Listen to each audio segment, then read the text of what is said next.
presencia zoológica, sexto, perdón, Congreso Internacional de Animalibus, la presencia zoológica en la literatura. Bueno, primeramente quiero pedir una disculpa pública por no haber llegado, tuve un contratiempo y tenía yo que moderar la mesa pasada, pero pues ahora cumplo con mi deber. Bueno, esta mesa se titula Animales, Moralidad, Sátira y Poética y tenemos a 4 ponentes de distintas instituciones. En primer lugar, cedo la palabra a Pablo Esteban Valdés Flores, Universidad Autónoma Metropolitana, Metropolitana, Unidad de Iztapalapa, con un trabajo que se titula Valores morales y principios intelectuales del neoclasicismo en 2 fábulas de Félix María Samaniego. Gracias, Pablo.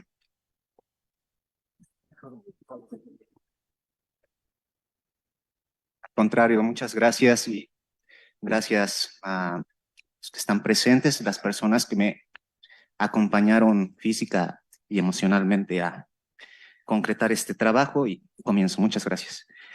Las fábulas neoclásicas de Félix María Samaniego. Félix María Samaniego, cuyo nombre ha adquirido fama en la historia literaria como el iniciador de la fábula moderna en lengua castellana, publicaría en 1781 una compilación de 105 composiciones que reflejan ciertos valores morales e intelectuales de la antigüedad clásica reivindicados en el periodo de la Ilustración. Vale reconocer que en aquel movimiento racionalista en contra de las supersticiones causadas por la ignorancia y el dogmatismo religioso, nace la corriente artística del neoclasicismo, misma que busca transmitir parte de los ideales ilustrados por medio de un lenguaje claro, sencillo y armónico. Visto desde el enfoque literario, tales objetivos estéticos buscan su unidad textual a partir de distintas pautas retóricas en torno a una función didáctica y moralizadora. En el territorio español existieron varios escritores que resaltaron en dicha tendencia educativa. Tal es el caso de Samaniego, de quien popularmente se conocen numerosas fábulas, entre ellas La cigarra y la hormiga y El perro y el lobo, mismas que demuestran algunos de los valores morales y principios intelectuales neoclásicos, los cuales proyectan a su vez parte del contexto social en el que vivió el autor vasco. Teniendo en cuenta los títulos mencionados, analizo el carácter simbólico de los animales personificados, cuyo nombre genérico mantiene en la tradición fabulística una relación directa con determinada virtud o defecto. Cabe decir que la conducta de aquellos y otros personajes se construye a partir de ciertos mecanismos que involucran sus acciones, pensamientos y expresiones, los cuales a su vez representan arquetipos en otro tipo de reproducciones, mismos que con el tiempo han ido estableciendo una convención literaria. Acerca del tema, Lilian von der Walden menciona, se abre cita: como se sabe, la fábula se inserta en el campo de las conceptuaciones morales al reafirmar, mediante la exposición de comportamientos que, con base en la ideología oficial, son favorecidos o denostados. Valoraciones culturales sobre vicios y virtudes. Insiste, pues, en lo conocido, remacha las que se proponen como verdades universales que quedan sintetizadas en la moraleja. Se cierra cita. Desde aquella mirada, la recreación ficticia de los animales parlantes juega un papel preponderante en el género fabulístico. Dicho esto en cuanto a su función de alegorizar el comportamiento humano, así como en sus fines didácticos y retóricos que procuran transmitir los principios horacianos de la utilidad y el deleite. De igual manera, debe mencionarse que la fábula posee cierta complejidad, no tanto en su forma estilística, sino en su trasfondo moral e intelectual, mismo que resulta necesario transmitir a las nuevas generaciones de la sociedad española.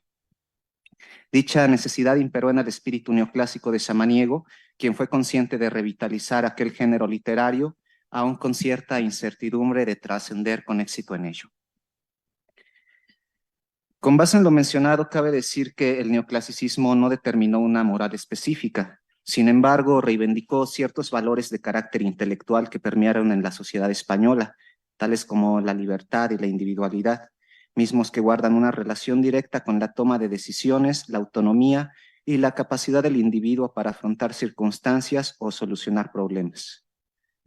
Teniendo en cuenta lo anterior, merece la pena subrayar que en varios géneros didácticos, incluyendo la fábula, aparecen distintas virtudes de tradición clásica, entre ellas la moderación, la agudeza, la liberalidad, eludiéndose por otra parte, con sus muy escasas excepciones, ciertos valores fundamentales para una convivencia fraternal, tales como la solidaridad, la justicia e incluso la amistad.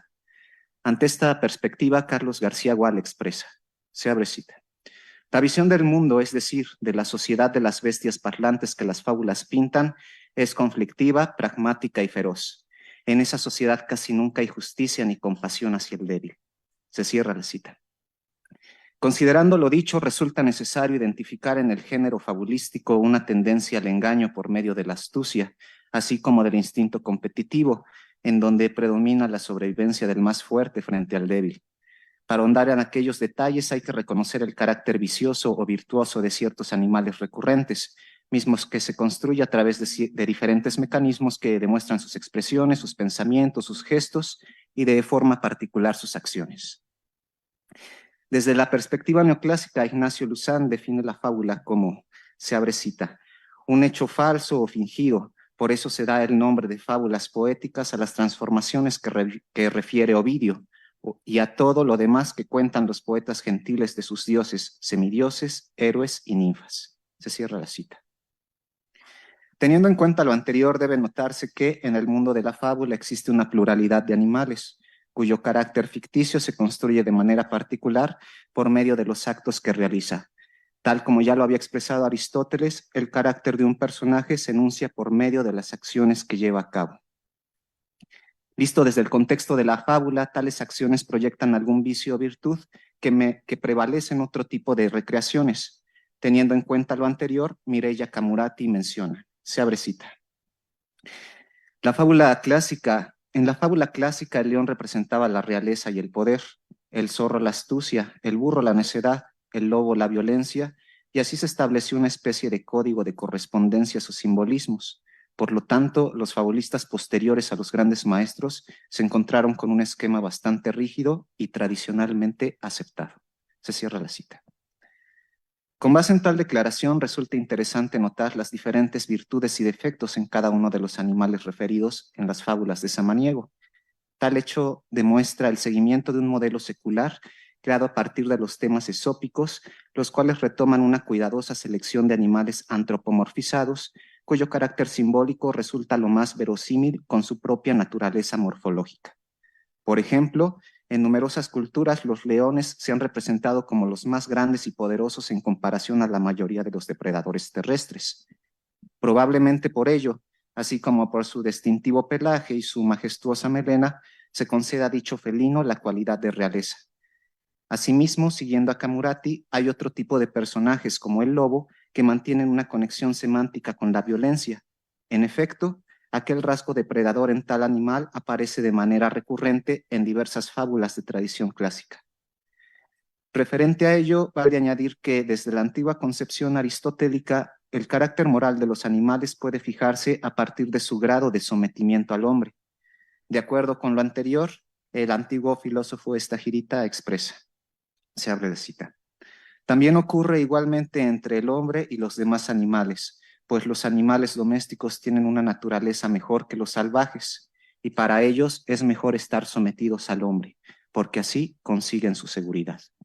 Se cierra la cita. Desde tal perspectiva merece resaltarse que en el mundo fabulístico existe una clara distinción entre animales malvados, como la serpiente o el lobo, los cuales poseen una conducta engañosa o mortífera. Por otra parte, se hallan también los animales de carácter manso, como el perro o el asno, los cuales demuestran una mayor domesticación y afinidad hacia el hombre. Teniendo en cuenta aquella referencia, puede explicarse con mejor detalle los valores morales e intelectuales en las dos composiciones de Samaniego, mismos que muchas veces se manifiestan por medio del carácter simbólico de sus animales.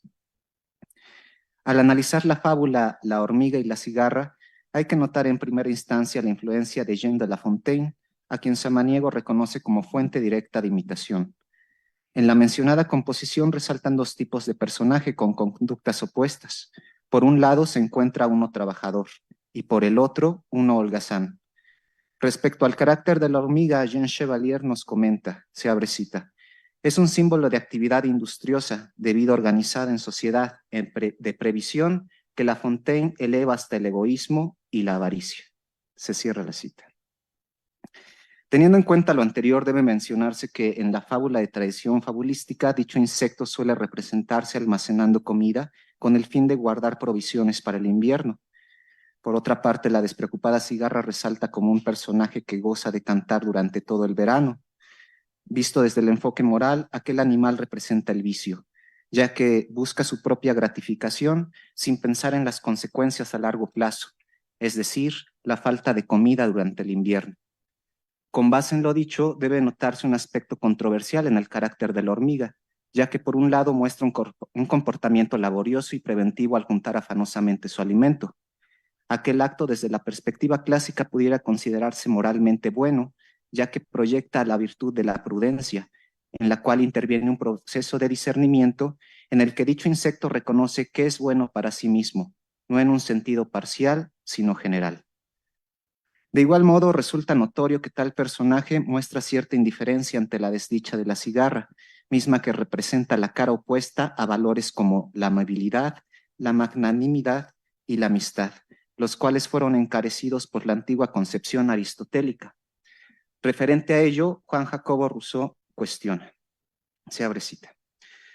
¿Cómo se puede ser tan ciego para llamar a las fábulas la moral de los niños, sin pensar que el apólogo al divertirles los engaña y que, seducidos por la mentira, dejan de escapar la verdad? ¿Creéis darle la cigarra, por ejemplo? Nada de eso, elegirán a la hormiga. Nadie le gusta humillarse, siempre adoptarán el papel del bueno. Es lo que elige el amor propio y es una elección muy natural. Y qué horrible elección para la infancia. El más odioso de los monstruos sería un niño avaro y duro que supiese lo que se le pide y lo que él niega. La hormiga hace más todavía, le enseña a burlarse de sus negativas. Se cierra la cita. Aquellas afirmaciones hoy en día ponen en tela de juicio la efectividad moral de las fábulas clásicas, las cuales, según el filósofo ilustrado, tienden a normalizar el engaño y la indiferencia en la mentalidad de los niños, en lugar de promover los principios elementales de la ilustración, tales como la justicia o la igualdad. Vale notar que en la representación de Samaniego, la hormiga es descrita con el adjetivo de codiciosa. Tal defecto crea en aquel personaje una conducta desconfiada ante la cigarra que promete devolver el favor pagando con ganancias. En la displicente respuesta del insecto trabajador se enfatiza aún más su carácter mezquino, el cual trasluce por medio de su lenguaje corporal, así como la fuerza exclamativa de sus expresiones. Dejando a un lado aquella composición, merece la pena abordar el título de El lobo y el perro, en donde resaltan dos principios intelectuales del pensamiento clásico, la libertad y la individualidad.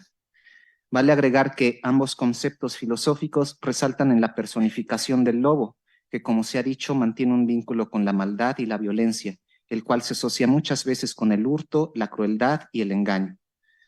Pese a ello, en la mencionada fábula ocurre una excepción, ya que tal criatura salvaje, en lugar de retratar un aspecto negativo, refleja una importante virtud apreciada por la cultura clásica, la valentía. Referente a ello, Juan Eduardo Cirlot identifica a aquel animal como, se abre cita, símbolo del valor entre los egipcios y romanos. Aparece también como guardián en gran número de monumentos. En la mitología nórdica hace su aparición un lobo monstruoso, Fenris, que destruía las cadenas de hierro y las prisiones, siendo por fin recluido en el interior de la tierra. Se cierra la cita. Teniendo en cuenta la opinión de Cirlot, merece la pena notar en dicha personificación un instinto de libertad y autonomía bastante característico del pensamiento neoclásico.